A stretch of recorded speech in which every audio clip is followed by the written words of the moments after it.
Hello दोस्तों, कैसे हो आप सभी। स्वागत है आपका अपने यूट्यूब चैनल पर। तो जैसे कि आपको पता होगा कि हम जो नायक सीरीज़ चल रही है नवीन सर की, जिसमें वो अभी पॉलिटी करवा रहे हैं, तो उसका हम रिवीजन कर रहे हैं साथ के साथ। और जो आप ये हैंड रिटन नोट्स देख रहे हैं, ये उनकी क्लास के हैंड रिटन नोट्स हैं और ये आपको हमारे टेलीग्राम चैनल पर मिल जाएंगे। और टेलीग्राम चैनल का लिंक आपको डिस्क्रिप्शन में मिल जाएगा, वहाँ से आप ये डाउनलोड कर सकते हैं, बिल्कुल फ्री में मिलेंगे आपको। तो चलिए शुरू करते हैं अपनी आज की वीडियो। तो इसमें जो सबसे बड़ा संविधान है वो भारत का है। इसमें कुल शब्द है 1,17,369 और कुल अनुच्छेद है 395 और जो वर्तमान में अनुच्छेद है वो 448 अनुच्छेद है। संविधान पर अलंकरण करने वाले नंदलाल बोस और उनके साथ राम मनोहर सिन्हा और उनके साथ 22 सदस्य और थे अन्य। जो नंदलाल बोस थे वो शांति निकेतन के छात्र थे और जो इनके गुरु थे वो अवनींद्रनाथ टैगोर थे। और इनकी जो पेंटिंग थी वो भारत माता का चित्र इन्होंने बनाया था और माई मदर जो पेंटिंग थी वो इन्हीं की पेंटिंग थी। उसके बाद शुरू होता है राज्य व्यवस्था और सरकार के अंग। संविधान सरकार के अंगों की शक्तियों की सीमाएं तय करता है। जो सरकार के अंग होते हैं वो 3 अंग होते हैं, जिसमें पहला आता है आपका विधायिका, दूसरा कार्यपालिका, तीसरा न्यायपालिका। विधायिका का जो कार्य होता है वो विधि निर्माण का होता है, कार्यपालिका का जो कार्य होता है वो विधियों का क्रियान्वयन होता है और जो न्यायपालिका का कार्य होता है वो कानूनों की व्याख्या करना और न्याय प्रदान करना, ये न्यायपालिका का कार्य होता है। जो इन्हें 3 भागों में बांटा है, उस विभाजन को सत्ता का 36 वितरण कहते हैं। जो विधायिका है वो 2 भागों में बांटी गई है, एक केंद्र और राज्य। जो केंद्र होता है उसमें होता है संसद, जो कि आर्टिकल 79 में बताया गया है। उसके बाद राज्यसभा होती है इसमें, जो कि आर्टिकल 80 में बताई गई है और लोकसभा आर्टिकल 81 में बताई गई है। राज्यसभा को उच्च सदन यानी कि अपर हाउस कहते हैं और जो लोकसभा होती है उसे निम्न सदन और लोकप्रिय सदन भी लोकसभा को कहा जाता है। उसके बाद राज्य आते हैं। राज्य में विधानमंडल होती है जो कि आर्टिकल 168 में बताई गई है। विधान परिषद ये आर्टिकल 169 में बताई है, जिसे कि लेजिस्लेटिव काउंसिल कहते हैं और जो इसके मेंबर होते हैं विधान परिषद के, उन्हें एमएलसी कहा जाता है। विधानसभा आर्टिकल 170 में बताई है और इसे लेजिस्लेटिव असेंबली कहते हैं और इसके जो मेंबर होते हैं उन्हें एमएलए कहा जाता है। उसके बाद कार्यपालिका आती है, इसे भी 2 भागों में बांटा है, केंद्र और राज्य। केंद्र में जो राष्ट्रपति होता है वो कार्यपालिका के तहत आता है, जो कि आर्टिकल 52 में बताया गया है।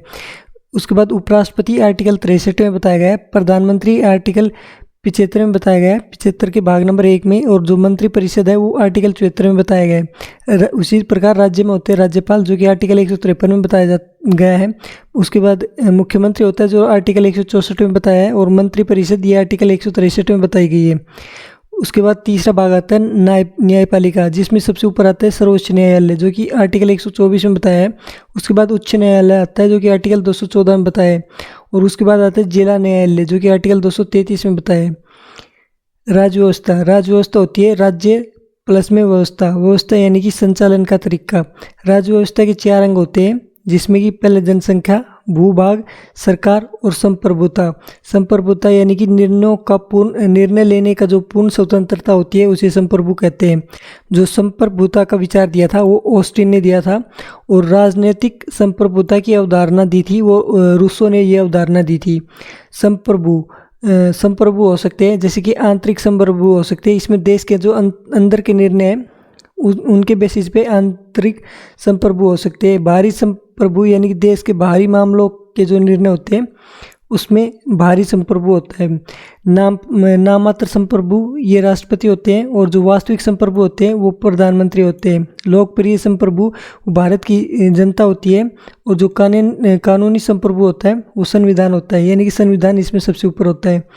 महत्वपूर्ण प्रश्न जो कि पिछले जितने भी आपके पेपर उनमें पूछे गए इससे रिलेटेड प्रश्न वो यहाँ पर दिए गए हैं। इसमें पहला प्रश्न है, भारतीय संविधान के अनुसार सरकार के कितने अंग हैं? तो 3 अंग हैं। भारतीय संविधान के अनुसार सरकार के 3 अंग कौन से हैं? तो वो आते हैं आपकी विधायिका, न्यायपालिका और कार्यपालिका।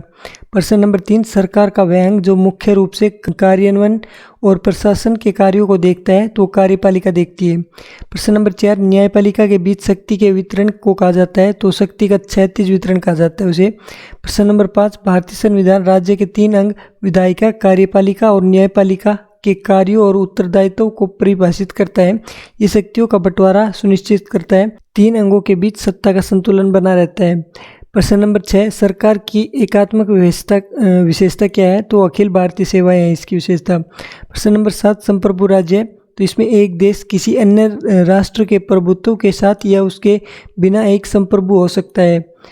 प्रश्न नंबर 8, राजनीतिक संप्रभु की अवधारणा तो रूसो ने दी थी। और प्रश्न नंबर 9, एक पूर्ण संप्रभु बिना किसी प्रतिबंध के तानाशाही करने वाले सम्राट को सर्वोत्तम से कहा जा सकता है। तो इसका उत्तर आएगा आपका निरंकुश। प्रश्न नंबर 10, भारतीय संविधान खालिस्तान है क्योंकि आंतरिक और बाहरी मामलों में निर्णय लेने का सर्वोपरि अधिकार जनता में निहित है। कोई भी बाहरी शक्ति भारत सरकार को निर्देश नहीं दे सकती। तो ये संप्रभु है, इसीलिए कोई भी बाहरी सरकार निर्देश नहीं दे सकती। प्रश्न नंबर 11, संविधान तैयार करने वाला पहला देश कौन सा था? तो अमेरिका था।